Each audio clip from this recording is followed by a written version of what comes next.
Hello and good morning everyone. I welcome you all at towards news analysis. Today is 5th May 2023 and we are going to discuss important news and articles from The Hindu newspaper. So let's see what important news we got today to discuss. Before starting the video, for PDF join Telegram channel Eduverse News Analysis. Link आपको description box में provided है. Make sure video को last तक देखें so that सारी important news आपकी यहाँ पर कवर हो. तो चलिए स्टार्ट करते हैं और देखते हैं आज हमें क्या क्या डिस्कस करना है. Now first article is many killed in rights in Manipur government issues shoot at site order. आप सभी कल से इस न्यूज को कंटिन्यूसली देख रहे होंगे, पढ़ रहे होंगे इसके बारे में कि मणिपुर में यहाँ पर क्या हो रहा है, बहुत ज्यादा राइट्स हो रहे हैं जिसके कारण बहुत सारे लोगों की यहाँ पे जान गई है. और जो 9,000 पीपल हैं, 9,000 पीपल को यहाँ पे क्या किया है, मणिपुर की स्टेट में ही उन्हें सेफ प्लेस में डिस्प्लेस किया गया है ताकि उनके जान मान को यहाँ पे खतरा, उनकी लाइफ को यहाँ पे खतरा ना हो. अब यहाँ पर ये मणिपुर में जो राइट्स हैं, क्लैशेस हो रहे हैं, इसका मेन रीजन क्या है, ये कन्फ्लिक्ट यहाँ पर क्यों हो रहा है, तो इसके बारे में अगर हम देखेंगे, मणिपुर क्या है, एक नॉर्थ ईस्ट का रीजन है, आप सभी को पता है, हमारे इंडिया का. ओके, अब मणिपुर ये जो स्टेट है, यहाँ पे बहुत सारी ट्राइबल कम्युनिटी के पीपल रहते हैं. उसी कम्युनिटी में हम देखेंगे एक कम्युनिटी का नाम है मीती कम्युनिटी. ये कम्युनिटी यहाँ पे डिमांड कर रही है कि उन्हें क्या दिया जाए, एसटी स्टेटस यहाँ पर प्रोवाइड किया जाए. ओके, मीती कम्युनिटी क्या डिमांड कर रही है कि उन्हें यहाँ पर एसटी स्टेटस प्रोवाइड किया जाए. ओके, तो देखिए, clashes broke out after a march was taken out by tribes against decision to grant ST status to the majority of Meeti community. Army and RAF deployed. अब यहाँ पे इतना ज़्यादा ये कन्फ्लिक्ट हो गया है कि यहाँ पर गवर्नमेंट को आर्मी और जो RFA है, RAF है, उन्हें यहाँ पे डिप्लॉय करना पड़ा है. शूटेड साइट का मतलब होता है, एक तरीके से हम देखें, शूटेड साइट ऑर्डर का मीन्स ये है कि अगर कोई पर्सन यहाँ पे कन्फ्लिक्ट में इंगेज है, आपने उन्हें मना किया बट स्टिल उन्होंने यहाँ पे माना नहीं, तो उस केस में हम यहाँ पर क्या कर देंगे, देखते ही उस पर शूट का ऑर्डर आपको मिल गया है. इसी से रिलेटेड एक और आर्टिकल है, हम यहाँ पर देखेंगे क्या टैक्स एंड कंटेस्ट में भी सेम आर्टिकल हमारे पास है, तो इसको भी हम सेम डिस्कस करते हैं. अब मणिपुर कम्युनिटी यहाँ पे ये डिमांड कर रही है कि जो स्टेट यहाँ पर मणिपुर जब यहाँ पे मर्ज भी नहीं हुआ था इंडिया में, 1949 में मणिपुर यहाँ पे मर्ज हुआ था, और जब ये मर्ज भी नहीं हुआ था उससे पहले ही क्या है, मीती ये जो कम्युनिटी, इसको यहाँ पे रिकॉग्नाइज किया गया था एज अ ट्राइब. ओके, अब यहाँ पे ये डिमांड करें कि उन्हें यहाँ पर क्या दिया जाए, एसटी स्टेटस प्रोवाइड किया जाए. अब इसी के चलते हम देखते हैं मणिपुर में सिर्फ एक ही कम्युनिटी के पीपल नहीं रहते हैं, अदर ट्राइबल ग्रुप्स भी हैं, अदर ट्राइबल कम्युनिटी के पीपल हैं. उन्होंने इसके अगेंस्ट में ये कहा कि अगर आप मीती कम्युनिटी को यहाँ पर एसटी स्टेटस है अगर वो प्रोवाइड करते हैं, तो इससे क्या होगा, उनके जो यहाँ पर राइट्स हैं, उनके जो रिसोर्सेज हैं, उन पर यहाँ पर अफेक्ट हमें देखने को मिलेगा. कैसे, अगर हम बात करते हैं मीती कम्युनिटी की, अगर हम बात करते हैं, ये कितने 64% है मणिपुर में. अगर हम इनका मेजोरिटी में देखें तो ये क्या है, मणिपुर में ये मेजोरिटी में 64% है. और अदर ट्राइब ग्रुप्स की बात करते हैं तो उन्होंने ये कहा कि the Meiteis have a demographic and political advantages being beside more advantage than them academy in other aspects. तो मीती कम्युनिटी क्या है, यहाँ पर मेजोरिटी में है, इसके कारण वहाँ पर उनको हम देखें डेमोग्राफिक में पॉलिटिकल एडवांटेजेस भी उनके पास डेमोग्राफिक एडवांटेजेस हैं. क्यों, जैसे कि मीती कम्युनिटी यहाँ पर इनका जो नंबर है वो ज़्यादा है, तो यहाँ पर जो MLA MPs हैं वो यहाँ से ज़्यादा इलेक्ट होकर असेंबली में जाते हैं. ओके, अगर उन्हें यहाँ पे एसटी स्टेटस प्रोवाइड किया जाता है तो इससे क्या होगा, जो अदर ट्राइबल पीपल हैं उनको जो जॉब अपॉर्चुनिटी है वो लॉस करनी पड़ेगी, और अदर जो एरियाज हैं, हिल एरियाज में, उन्हें एक्वायर करने में भी जो ट्राइबल पीपल्स हैं उनको वहाँ पर बाहर निकाल दिया जाएगा. जैसे कि क्या होता है कि एसटी जो स्टेटस है वो जब प्रोवाइड किया जाता है तो जो ट्राइबल पीपल्स होते हैं, तो जो हिल एरियाज होते हैं, लैंड होता है, उनको एक्वायर करने के पास उनके पास जो राइट्स होते हैं वो ज़्यादा होते हैं. तो इसी के चलते ये जो दो ग्रुप हैं, आप ऐसा कह सकते हैं, अदर कम्युनिटी की बात करते हैं तो मणिपुर में हमें यहाँ पर कुकीज और नागा, ये दो ट्राइब्स भी देखने को मिलती हैं. कौन कौन सी, एक हमने बात करी किसकी, कुकीज एंड नागा, ये अदर ट्राइबल पीपल हैं. और एक तरफ आपका आ जाता है कौन सी, मीती ट्राइब पीपल, ये यहाँ पर मेजोरिटी में है. और ये सारे एक साथ मिलकर आएंगे तब यहाँ पे क्या बनेगा, हमारा पूरा मणिपुर का यहाँ पे कंट्रीब्यूशन, मतलब कि मणिपुर यहाँ पर हमारा स्टेट बनता है. अभी यहाँ पर मेजोरिटी में है, अभी इन्हीं के बीच में यहाँ पे कन्फ्लिक्ट हो रहा है. जब इन्होंने एसटी स्टेटस की मांग की तो यहाँ पे इन ट्राइब्स ने क्या किया, इसके अगेंस्ट में प्रोटेस्ट किया. पहले उन्होंने कहा कि हम क्या करेंगे, पीसफुल प्रोटेस्ट करेंगे, क्या एक पीसफुल प्रोटेस्ट होगा, बट ये पीसफुल प्रोटेस्ट जो है अब कैसा बन गया, बहुत ज्यादा वॉलेंट हो चुका है. और इसी के चलते जो हमारी आर्मी है उसको भी वहां पे डिप्लॉय करना पड़ा. ओके, अभी हमने बात करी कि ये सब अभी एसटी स्टेटस की बात थी. अब धीरे धीरे ये जो पूरा वॉयलेंस है, ये जो कन्फ्लिक्ट है वो कैसा बनता जा रहा है, एक इथनिक बनता जा रहा है. यहाँ पर देखिए इथनिक पॉइंट ऑफ व्यू भी ले सकते हैं आप, और इसमें हम देख सकते हैं कि रिलीजन पॉइंट ऑफ व्यू भी इसमें ले सकते हैं. अब आगे इसमें फर्दर क्या होता है, देखिए अभी सिर्फ हमें प्राइमा फेस में अगर हम देखें, स्टार्टिंग में देखी तो हमें हमारे पास सिर्फ इतना ही आया है कि ये लोग मेती कम्युनिटी के लोग एसटी स्टेटस की मांग कर रहे थे, इसलिए यहाँ पर जो अदर ट्राइबल पीपल, आप यहाँ पर देखेंगे कौन से, all tribal students union of Manipur, उन्होंने इसके अगेंस्ट में क्या किया है, प्रोटेस्ट किया है, इसके चलते यहाँ पे वॉयलेंस हो रहा है। ओके, अब फर्दर यहाँ पे क्या सामने निकल कर आता है वो हम देखते हैं। देखिए, अब मेती कम्युनिटी के बारे में हम देख लेते हैं। मणिपुर में मेनली 2 मेजर कम्युनिटी है, tribal community, Naga and Kuki, live in hill district, जो हमारा हिल डिस्ट्रिक्ट है वहां पर रहते हैं, which accounts for about 90% of states area, but these 10 district sends only 20 legislator to this 60 member legislative assembly. Manipur में यहाँ पे 60 लेजिस्लेटिव असेंबली है, मतलब मेंबर्स की लेजिस्लेटिव असेंबलीज है, उसमें से यहाँ पर सिर्फ 20 मेंबर्स यहाँ पर निकल कर जाते हैं। मतलब जो नागा कुकीज ये कितना कंट्रीब्यूट करते हैं, 90% कंट्रीब्यूट करते हैं, बट इसमें से सिर्फ जो 20 मेंबर्स हैं वो कहाँ जाते हैं, लेजिस्लेटिव असेंबली में जाते हैं। और जो 40 मेंबर्स हैं, है ना, जो 40 लेजिस्लेटर्स हैं वो किस कम्युनिटी से जाते हैं, आपकी मीती कम्युनिटी से जाते हैं। तो मीतीज का अगर हम देखें तो रफली 64.6% यहाँ पे स्टेट की जो पॉपुलेशन है वो कंट्रीब्यूट करती है। इसलिए यहाँ पर क्या है, करंटली उन्हें कैटेगराइज किया जाता है ओबीसी और एससीज में, बट वो लोग अब डिमांड कर रहे हैं कि हमें क्या चाहिए, यहाँ पे एसटी स्टेटस चाहिए। ओके, इसी के चलते यहाँ पे कॉन्फ्लिक्ट हमें नजर आता हुआ सामने आया। ओके, नेक्स्ट हम बात करते हैं। देखिए, आई होप आपको ये पूरा आर्टिकल यहाँ पर क्लियर होगा। आप देख सकते हैं, पिक्चर्स भी देख सकते हैं कि यहाँ पे किस तरीके से यहाँ पर वॉयलेंस हो रहा है। नेक्स्ट हम बात करते हैं। Next article is Jaishankar discuss LAC with queen, hold talks with LeBron but not Bhutto. अब यहाँ पर क्या है, आप सभी SCO यहाँ पर हमारे लिए अब बहुत ज्यादा इंपॉर्टेंट है। SCO की यहाँ पे मीटिंग हो जाती है, इसकी यहाँ पे जो प्रेसिडेंसी है वो किसके पास है, इंडिया के पास है। अब आप सभी यहाँ पर कमेंट सेक्शन में कमेंट करके बताइए कि SCO के यहाँ पे कितने मेंबर्स हैं, और उन सभी मेंबर्स के यहाँ पर हमें नाम लिखकर बताइए। ओके, क्योंकि हमने इसको कई बार डिस्कस कर चुका है। SCO की बात करते हैं। देखिए, SCO बना कैसे, अगर हिस्ट्री की हम बात करते हैं तो पहले क्या था, जब यहाँ पे सोवियत यूनियन था, रशिया यहाँ पर नहीं था, सोवियत यूनियन था, और जब सोवियत यूनियन यहाँ पर डिसॉल्व होता है, यहाँ पर सोवियत यूनियन जब टूटता है तो उसके कारण यहाँ पे कई छोटे छोटे स्टेट जो है सामने निकल कर आते हैं। अब कुछ स्टेट्स की यहाँ पे फिर रशिया आ गया आपका, ठीक है, और यहाँ पर क्या है, चाइना है। तो ये जो यहाँ पर सोवियत यूनियन यहाँ पर जब ब्रेक होता है, इसका डिसोल्यूशन होता है, तो जब छोटे छोटे जो स्टेट्स आते हैं, इनकी कुछ बॉर्डर रशिया के साथ भी लगती है और कुछ बॉर्डर यहाँ पर चाइना के साथ लगती है। तो इस रीजन में बहुत ज्यादा एक तरीके से आप देख सकते हैं कि क्या इनस्टेबिलिटी थी, है ना, इनस्टेबिलिटी थी। तो यहाँ पर स्टेबिलिटी को इंश्योर करने के लिए क्या बनाएगा, एक ऑर्गेनाइजेशन बनाएगा, जिसका नाम क्या था, SCO, संघाई कोऑपरेशन ऑर्गेनाइजेशन, इसको बनाया गया, जिसमें हमने ये इंश्योर किया कि जितने भी यहाँ पे देखेंगे जो भी इसकी मेंबर कंट्रीज है, उज्बेकिस्तान, तजाकिस्तान, रशिया, चाइना, तो ये क्या करेंगे, यहाँ पर हम एक स्टेबिलिटी को इंश्योर करेंगे। स्टार्टिंग में इसमें 5 मेंबर्स थे SCO में, फिर धीरे धीरे जो SCO का एम्बेट है इसे यहाँ पर एक्सपेंड किया गया और ज्यादा बढ़ाया गया। 2017 में हमने क्या देखा कि इंडिया और पाकिस्तान भी क्या बन जाते हैं, SCO के यहाँ पर मेंबर बन जाते हैं। ओके, अभी यहाँ पर क्या होने वाली है, SCO की यहाँ पर मीटिंग होने वाली है, कहाँ, इंडिया में। इसकी प्रेसिडेंसी किसके पास है, इंडिया के पास है। तो SCO हमारे लिए बहुत ज्यादा इंपॉर्टेंट हो जाता है।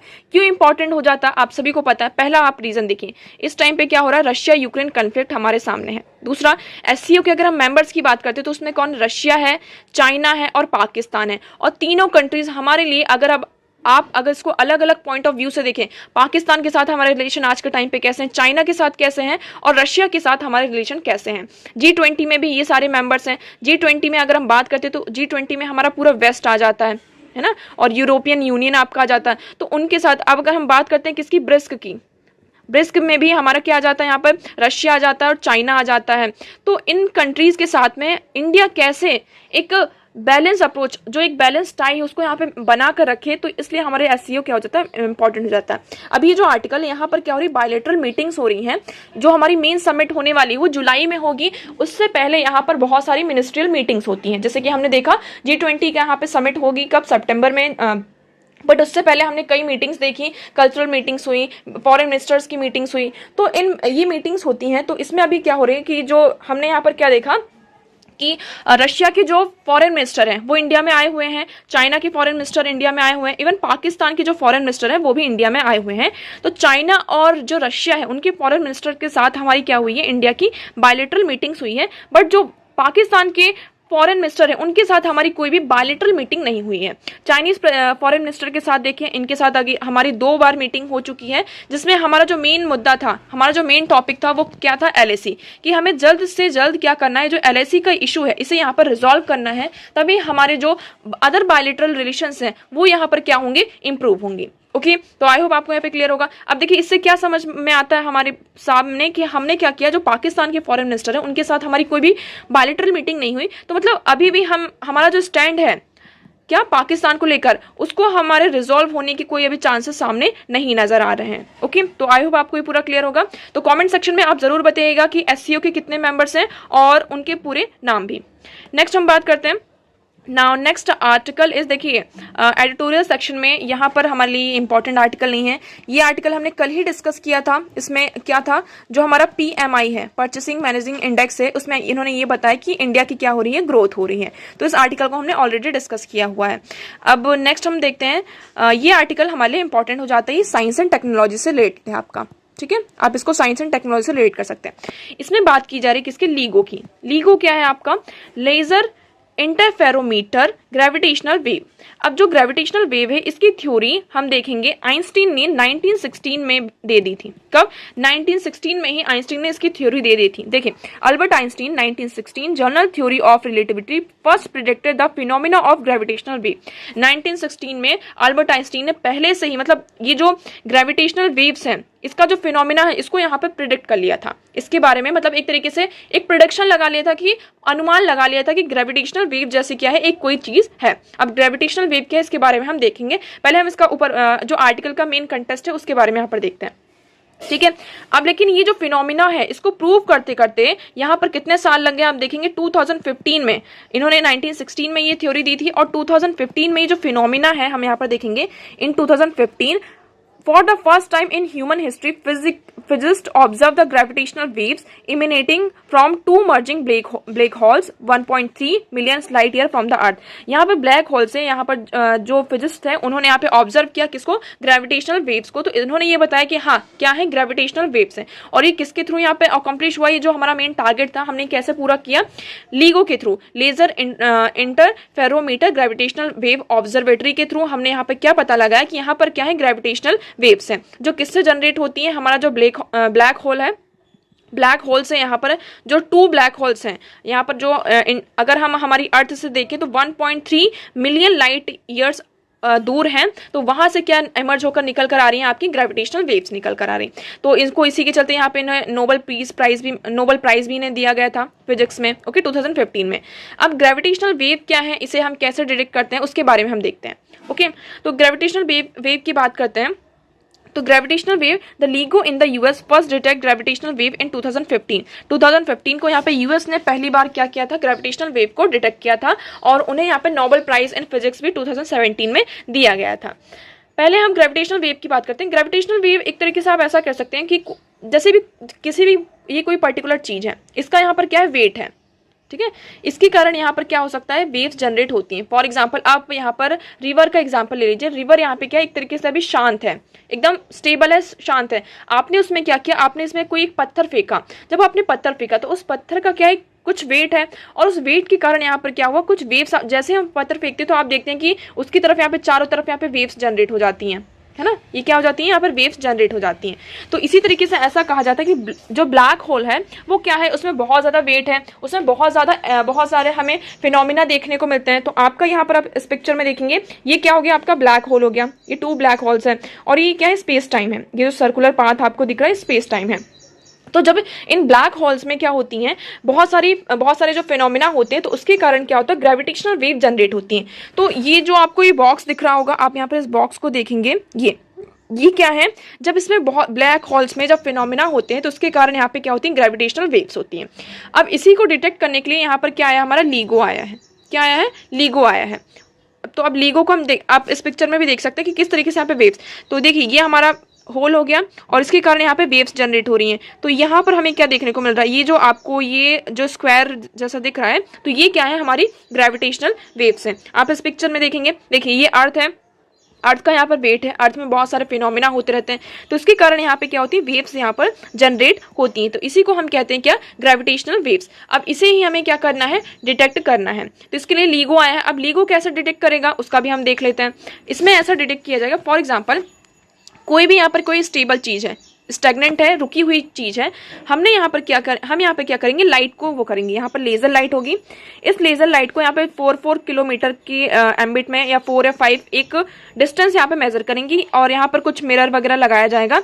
यहाँ पे इस डायरेक्शन में भी क्या भेजा जाएगा, लाइट को भेजा जाएगा, और इस डायरेक्शन में भी लाइट को भेजा जाएगा। ठीक है, हमने दोनों डायरेक्शन में क्या किया, लाइट को यहाँ पर भेज दिया। ओके, अब जब ये लाइट यहाँ पर जाएगी, अगर वो सेम जिस पाथ से वो गई, वो सेम पाथ से रिफ्लेक्ट होकर अगर वापस आती है, तो इसका मतलब यहाँ पर क्या हुआ कि यहाँ पर कोई भी ग्रेविटेशनल वेव नहीं है, है ना। किसी भी हमने यहाँ पर ये कोई पर्टिकुलर चीज है, यहाँ पर हमने क्या किया कि लाइट को यहाँ पर भेजा, बट लाइट रिफ्लेक्ट होकर सेम पाथ से ही हमारे पास आ गई, तो इट मीन्स यहाँ पर कोई भी वेव नहीं है।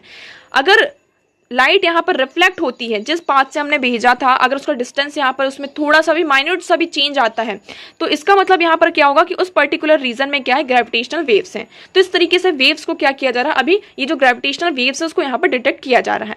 तो देखिए, अगर हम बात करते हैं तो LIGO क्या है, एक international network for laboratories that detect gravitational wave. LIGO क्या करता है, ग्रेविटेशनल वेव को डिटेक्ट करने के लिए एक इंटरनेशनल लेबोरेटरी है। ठीक है, इंडिया में भी अभी क्या हुआ है, हम बात करते हैं, इंडिया के साथ हमारा LIGO इंडिया प्रोजेक्ट है। आई होप आपको ये रिमेंबर होगा, हमने इसको डिस्कस किया था। तो LIGO को यहाँ पे इंडिया में स्टैब्लिश किया जाएगा, जिसमें यहाँ पे 4 किलोमीटर के वैक्यूम चैम्बर्स स्टैब्लिश किया जाएंगे, जिससे हम क्या करेंगे, यहाँ पर जो ग्रेविटेशनल वेव्स हैं उनको यहाँ पर डिटेक्ट किया जाएगा। यहाँ पे ये एक्सपेक्ट किया जा रहा है कि 2030 तक हम यहाँ पे ये जो हमारा प्रोजेक्ट है इसको स्टार्ट कर दिया जाएगा। लोकेशन कहाँ है, लोकेशन आपके लिए इंपॉर्टेंट हो जाती है, महाराष्ट्र में हिंगोली डिस्ट्रिक्ट में। कहाँ, हिंगोली डिस्ट्रिक्ट में यहाँ पर आपको देखने को मिलेगा। इससे क्या होगा, इंडिया के लिए क्या फायदे होंगे, it will make India unique platform that bring together the frontiers of science and technology of the quantum and Cosmos. तो यहाँ पर हमारा जो साइंस एंड टेक्नोलॉजी का एक तरीके से क्या होगा, हम एडवांसमेंट की तरफ बढ़ेंगे। बेनिफिट्स की बात करते हैं, LIGO India project would have several spin off benefits of Indian space apart from making India an integral part of one of the most prestigious international scientific experiment. ये क्या है, वर्ल्ड का इंटरनेशनल लेवल में हम देखें तो most prestigious international scientific experiment है, उसमें क्या कर रहा है इंडिया, इसका एक इंटीग्रल पार्ट होगा। इससे हम क्या देखेंगे, हमारे यहाँ पर हम देखेंगे तो एस्ट्रोनॉमी में हमें यहाँ पे चेंजेस देखने को मिलेगा। Indian space and technology is cutting edges frontier and great national relevance. यहाँ पर हमारे लिए बहुत ज़्यादा इसकी रिलेवेंस हो जाती है। अगर हम बात करते हैं, देखिए इसके यहाँ पर मेनली जो ट्रू इंस्ट्रूमेंट्स हैं वो यहाँ पर हम बात करते हैं कि LIGO और कहाँ कहाँ है। इंडिया के साथ हमारा एक प्रोजेक्ट है, इससे पहले यहाँ पर इसके 2 और प्रोजेक्ट्स हैं। कहाँ कहाँ पर, पहला यूनाइटेड स्टेट्स में, US में हमारा जो हैंगफोर्ड है वहाँ पर लिविंगस्टोन में, और एक इसकी जो ग्रेविटेशनल वेव की जो ऑब्जर्वेटरी है एक कहाँ है, इटली विर्गो, और जापान कागरा में इसकी है। ठीक है, तो ये इसकी US की ये जो 2 ऑब्जर्वेटरी है वो कहाँ कहाँ है, एक इटली में, इटली के विर्गो में, ओके, और दूसरी जापान के कागार में। तो आपको यहाँ पर याद रखना है। तो देखिए इसके हमने बेनिफिट्स की बात करी, तो इससे क्या होगा, the 2 LIGO detectors in US, Vigro in Italy, and the Kamikono gravitational wave detector Kagar in Japan. LIGO India will push forward with the boundaries of what science and technology can achieve and help unlock the some of the universe greatest mystery. तो यहाँ पर जो हमारा India LIGO है वो क्या करेगा, जो हमारी बाउंड्री है साइंस एंड टेक्नोलॉजी की, तो वो कहाँ तक जा सकती है, हम उसको अनलॉक कर सकते हैं। ठीक है, इसके बारे में पता लगा सकते हैं। ये हमारे लिए बहुत ही माइलस्टोन एक तरीके से कह सकते हैं अपॉर्चुनिटी है इंडिया के लिए, कि हम यहाँ पर जो हमारी नेक्स्ट जनरेशन है उसको और ज़्यादा एस्पायर कर सकते हैं। और जितने भी यहाँ पे अगर कोलैबोरेशन होगा तो यहाँ पे जितने भी हमारे फंडामेंटल क्वेश्चन है कॉस्मोस को लेकर, यूनिवर्स को लेकर, वो क्या होंगे, यहाँ पर सॉल्व होंगे। तो आई होप आपको ये पूरा आर्टिकल यहाँ पे क्लियर होगा। नेक्स्ट मूव करते हैं। नाउ नेक्स्ट आर्टिकल इज, हमने यहाँ पर देखा कि जो SCO मिनिस्टर्स है उनकी यहाँ पे फिर से मीटिंग होने वाली। अभी कल एक मीटिंग हुई थी, आज यहाँ पे फिर मीटिंग होने वाली है, और इस मीटिंग में मेनली जो पॉइंट डिस्कस किया जाएगा, इकोनॉमिक टाइज के बारे में डिस्कस किया जाएगा।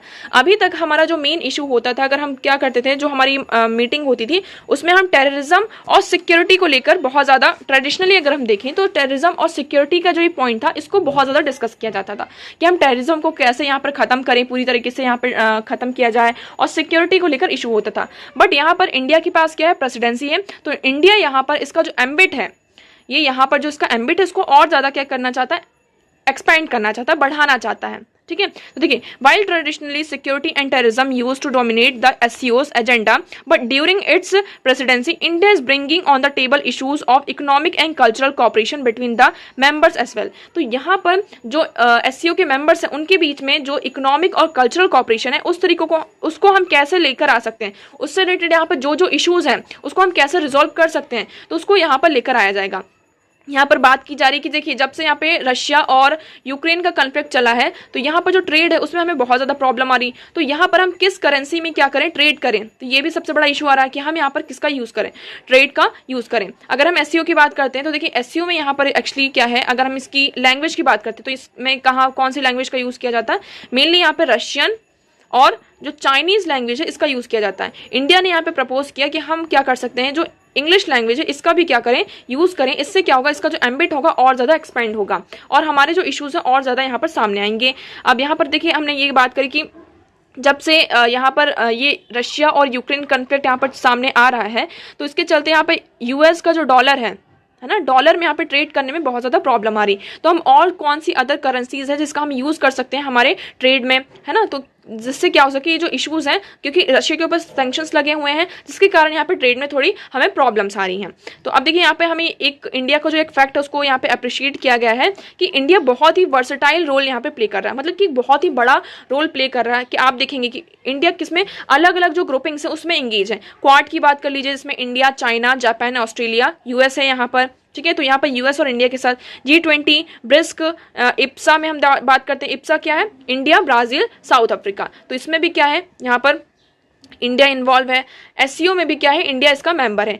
तो यहाँ पर हम क्या देखते हुए नजर आ रहा है कि this shows that India's role is appreciated and India is seen as balancing force. तो इंडिया यहाँ पर एक बैलेंसिंग फोर्स की तरह हमारे सामने आ रहा है। ओके, नेक्स्ट बात करते हैं। नाउ नेक्स्ट आर्टिकल इज, देखिए यहाँ पर क्या हुआ है, Supreme Court closes wrestler cases, police promises and impartial pro. यहाँ पर रेसलर का जो केस था उसमें यहाँ पर क्या पिटिशन फाइल की गई थी कि जिन्होंने यहाँ पर जिनके ऊपर ये चार्जेस लगाए गए थे सेक्सुअल हैरेसमेंट के, उसके अगेंस्ट में क्या किया जाए, एफआईआर फाइल रजिस्टर की जाए। सिर्फ इसी की उसमें यहाँ पर पिटीशन फाइल की गई थी। पिटीशन का मेन पर्पस ये था कि जो भी यहाँ पर जिन्होंने यहाँ पर सेक्सुअल हैरेसमेंट किया है रेसलर्स के साथ, वहाँ पर मेनली कौन था, रेसलिंग फेडरेशन ऑफ इंडिया के जो चीफ थे, फॉर्मर चीफ भूषण शरण सिंह के अगेंस्ट में यहाँ पर क्या किया जाए, उन्हें उनके अगेंस्ट में एफआईआर रजिस्टर किया जाए। तो सिर्फ पिटीशन में इतना ही था और पिटीशन का जो मेन पर्पस था वो सर्व हो चुका था। इसी के चलते अभी जो पूरा केस है वो यहाँ पर क्लोज हो चुका है। अब वो जो पूरा केस है वो किसके पास चला गया है, पुलिस के पास है, कि अब वो यहाँ पर क्या करेंगे, पूरी इन्वेस्टिगेशन करेंगे। और पुलिस ने यहाँ पे क्या किया, एक प्रॉमिस किया है कि हम इम्पार्शियल वे से यहाँ पर पूरी इन्वेस्टिगेशन, इसकी जाँच पड़ताल करेंगे। ओके, बट इससे यहाँ पर क्या मांग की जा रही थी, जो रेसलर्स थे वो यहाँ पे मांग कर रहे थे कि यहाँ पर जो आपके रिटायर एडवोकेट हैं तो उन्हें यहाँ पे अपॉइंट किया जाए, उन्हें कि ये जो इन्वेस्टिगेशन है उसको मॉनिटर करने के लिए। बट सुप्रीम कोर्ट ने इसको क्या कर दिया, मना कर दिया है। ओके, नाउ नेक्स्ट मूव करते हैं। देखिए, नेक्स्ट आर्टिकल है, Russia blame US for drone hit, White House denies role. अब हमने यहाँ पे कल भी देखा था कि जो रशिया का यहाँ पर देखेंगे, जहाँ पे उनके जो प्रेसिडेंट है, रशियन प्रेसिडेंट है पुतिन जी, वो यहाँ पर काम करते, तो इनके ऊपर यहाँ पे जो ड्रोन है उनसे यहाँ पर हमला किया गया था। ठीक है, तो जो मिस्टर पुतिन यहाँ पर हम देखेंगे क्या कि क्रेमलिन यहाँ पर वहाँ पे जो नॉर्मल है, तो उनका हम यहाँ पे देखिए, उनका जो ऑफिस है उसकी ऑफिस के ऊपर ही यहाँ पर ड्रोन आया था और वो ब्लास्ट हो गया था। और इसका जो पूरा वो है, तो उन्होंने पुतिन जी ने ये कहा, जो रशियन प्रेसिडेंट है, उन्होंने ये कहा कि जो पूरा काम है किसने किया है, यूक्रेन ने किया है। और यूक्रेन के साथ उनका जो सपोर्ट करने का है, कौन कर रहा है उन्हें सपोर्ट, यूएस सपोर्ट कर रहा है। यूएस के सपोर्ट से यूक्रेन इस तरीके की जो ड्रोन है, ड्रोन हिट किया जा रहा है रशिया के ऊपर। ओके, तो देखिए, Washington says space walk is lying pure and simple, Zelensky is a speech the hack calls for Putin to be sentence for a criminal acts. अब यहाँ पे इस तरीके पूरे केसेस हो रहे हैं। अब यहाँ पर जो यूक्रेन प्रेसिडेंट है उन्होंने ये कहा कि पुतिन जो यहाँ पर पूरा इंटरनेशनल वॉर, ये क्राइम जो चल रहा है, इसको हम यहाँ पर कहाँ लेकर जाएंगे, इंटरनेशनल वॉर क्राइम कोर्ट में लेकर जाएंगे पुतिन जी को। और उन्हें यहाँ पर हम ये मांग करते हैं कि उन्हें यहाँ पर इन्होंने जो क्रिमिनल एक्शंस लिए हैं उसके अगेंस्ट में वो डिजर्व करते हैं कि उन्हें यहाँ पर सेंटेंस यहाँ पर प्रोवाइड किया जाए, उन्हें यहाँ पर पनिशमेंट मिले। ओके, तो देखिए अब फर्दर इसमें आगे क्या चीज़ होती है। इससे देखिए, रशिया और यूएस के बीच में जो टेंशंस है, रशिया और यूएस के बीच में आप कह सकते हैं, और रशिया और जो वेस्ट है उसके बीच में जो टेंशंस हैं और ज़्यादा यहाँ पर हमें क्या देखते हुए नजर आ रहे हैं, इंक्रीज होते हुए नजर आ रहे हैं। Okay, now next article is, India Russia said to suspend talks to settle trade in rupees. अब यहाँ पे इंडिया और रशिया की क्या हो रही थी, एक बायलैटरल ट्रेड टॉक हो रही थी, जिसमें इंडिया ये डिमांड कर रहा था कि हम ट्रेड किस में करें, रुपीज में करें, ठीक है। बट उनकी ये जो डिमांड है उसको क्या कर दिया गया, उसको यहाँ पर सस्पेंड कर दिया गया, मतलब उनकी जो डिमांड है उसको यहाँ पर मना कर दिया गया। क्यों मना कर दिया गया? क्योंकि हम रशिया से क्या कर रहे हैं, रशिया और इंडिया के बीच में बहुत ज़्यादा क्या है, इस टाइम पर ट्रेड डेफिसिट है। हम रशिया से बहुत ज़्यादा चीज़ों को क्या कर रहे हैं, इंपोर्ट कर रहे हैं, बट जो हमारा एक्सपोर्ट है, इंपोर्ट तो ज़्यादा हो रहा है बट एक्सपोर्ट हमारा क्या हो रहा है, कम हो रहा है। इसके कारण यहाँ पर ट्रेड डेफिसिट गैप जो है वो यहाँ पर बिल्ड हो चुका है इंडिया और रशिया के बीच में। अब ये इतना ज़्यादा ट्रेड हो चुका है, हम यहाँ पर देख रहे हैं कि जो हमारा ट्रेड डेफिसिट है वो $40 बिलियन से ज़्यादा इसका सरप्लस हो चुका है। इसलिए यहाँ पर ये डिजायरेबल नहीं होगा कि हम रुपीस को क्या करें, उसमें यहाँ पर हम ट्रेड करें, क्योंकि हमें ये पता है कि रुपीस अभी टोटली कन्वर्ट नहीं है। The rupees is not fully convertible and India share of global export of goods is just 2%। तो यहाँ पर क्या है, रुपीस क्या टोटली यहाँ पे कन्वर्टेबल नहीं है, और इंडिया का अगर हम शेयर देखते हैं पूरा ग्लोबल एक्सपोर्ट में तो वो कितना सिर्फ 2% है। इसलिए यहाँ पर ये जो फैक्टर है, इस फैक्टर को ध्यान में रखते हुए यहाँ पर जो रुपीस है उस पर यहाँ पे ट्रेड करने की जो बात हो रही थी कि रशिया और इंडिया यहाँ पर रुपीस में ट्रेड करें, उसको यहाँ पे मना कर दिया गया। अब इसके लिए जो अदर करेंसीज हैं उसका यूज किया जा रहा है, जैसे कि यूएई दिरहम का यूज किया जा रहा है कि हम उसमें क्या करें, यहाँ पर ट्रेड करें। ओके, नेक्स्ट हम बात करते हैं। अब देखिए एक आर्टिकल यहाँ पर टैक्स एंड कंटेस्ट में था वॉशिंगटन डिक्लेरेशन से, उसको भी हम यहाँ पर यहाँ पर ओके। तो वॉशिंगटन डिक्लेरेशन क्या है इसके बारे में हम देख लेते हैं। तो वॉशिंगटन डिक्लेरेशन की अगर हम बात करते हैं तो देखिए यहाँ पे क्या है आपका नॉर्थ कोरिया, ठीक है, और इसके नीचे आपका जाता है साउथ कोरिया, ठीक है। नॉर्थ कोरिया के बारे में आप सभी को पता है वो क्या न्यूक्लियर वेपन्स बनाता रहता है, और नॉर्थ कोरिया ने अभी रिसेंटली ही उन्होंने क्या किया है, एक इंटरकॉन्टिनेंटल बैलिस्टिक मिसाइल को बनाया है। इंटरकॉन्टिनेंटल बैलिस्टिक मिसाइल का मतलब ये है कि आप एक कॉन्टिनेंट से बैठ कर ही, अपने घर पर ही बैठकर आप दूसरों के घर में क्या कर रहे हो, हमला कर रहे हो, मतलब कि अटैक कर रहे हो, ठीक है। मतलब कि आप नॉर्थ कोरिया में अगर आप यहाँ पर बैठे हैं तो यहाँ पर आप चाइना पर अटैक कर सकते हैं, यूएस में अटैक कर सकते हैं, रशिया में अटैक कर सकते हैं, मतलब कि अपने कॉन्टिनेंट में बैठकर आप किसी दूसरे कॉन्टिनेंट में यहाँ पे क्या कर सकते हैं, अटैक कर सकते हैं। तो ये किसने बना लिया है, नॉर्थ कोरिया ने बना लिया। अब उसके नीचे कौन आ जाता है, साउथ कोरिया आ जाता है। अब साउथ कोरिया यहाँ पे डरा हुआ बैठा, अब इसको यहाँ पर नॉर्थ कोरिया का सपोर्ट भी मिलता रहता है, किसको, यहाँ पे रशिया का सपोर्ट मिलता है, चाइना का सपोर्ट मिलता रहता है। क्यों? क्योंकि साउथ कोरिया के वहाँ पे कौन सपोर्ट कर रहा है, यूएस सपोर्ट कर रहा है, ठीक है। अगर हम ताइवान की बात करते हैं तो ताइवान को भी उन्होंने कहा है यूएस यहाँ पे सपोर्ट करके रखता है। तो इस रीजन में अगर यूएस यहाँ पे इन्वॉल्व होता है, जिसके कारण जो चाइना और रशिया है इनको यहाँ पर पसंद नहीं आती ये चीजें। क्यों पसंद नहीं आती? क्योंकि ये जो हम देखते हैं ईस्ट साइड में, ये रीजन आपका चाइना के साइड में आ जाता है। तो यहाँ पर वो कहते हैं कि आप यहाँ पर क्यों इंटरफेयर कर रहे हैं। चाइना हमेशा ये कह देता कि आपका रीजन वो है, आप यहाँ पर इस रीजन में क्यों इंटरफेयर कर रहे हैं। बट यहाँ पर हमें क्या देखने को मिलता है कि साउथ यहाँ पर क्या है, डरा हुआ एक तरीके से हो गया कि इस तरीके की चीजें। तो सबसे पहले तो खतरा किस पर आएगा, साउथ पर ही होगा ना। जो साउथ कोरिया है यहाँ पर सबसे बड़ा जो डर है अभी इस टाइम पे साउथ कोरिया को है।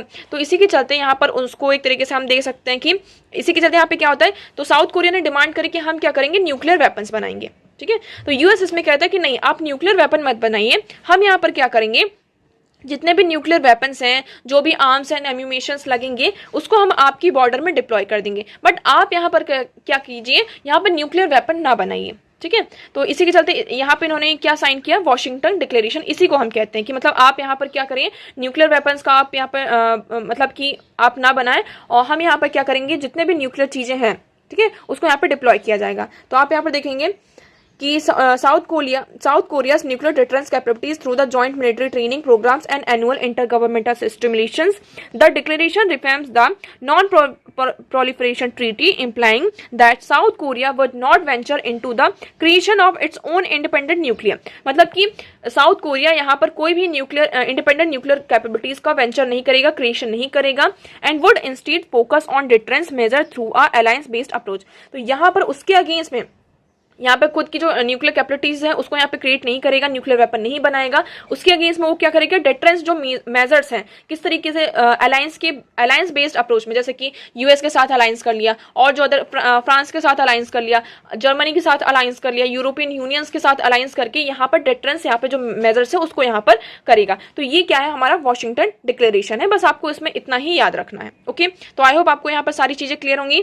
अगर आपको कोई भी डाउट है कहीं किसी चीज से भी रिलेटेड तो आप कमेंट सेक्शन में हमसे यहाँ पर पूछ सकते हैं। आज इतने ही इंपॉर्टेंट आर्टिकल थे, हमने सारी चीज़ों को यहाँ पर डिस्कस कर लिया है। आई होप आपको यहाँ पर सारी चीज़ें क्लियर होंगी। वीडियो कैसा लगा कमेंट सेक्शन में ज़रूर बताइएगा। वीडियो को लाइक करना और चैनल को सब्सक्राइब करना ना भूलें। So that's for all today. Thank you so much for discussion.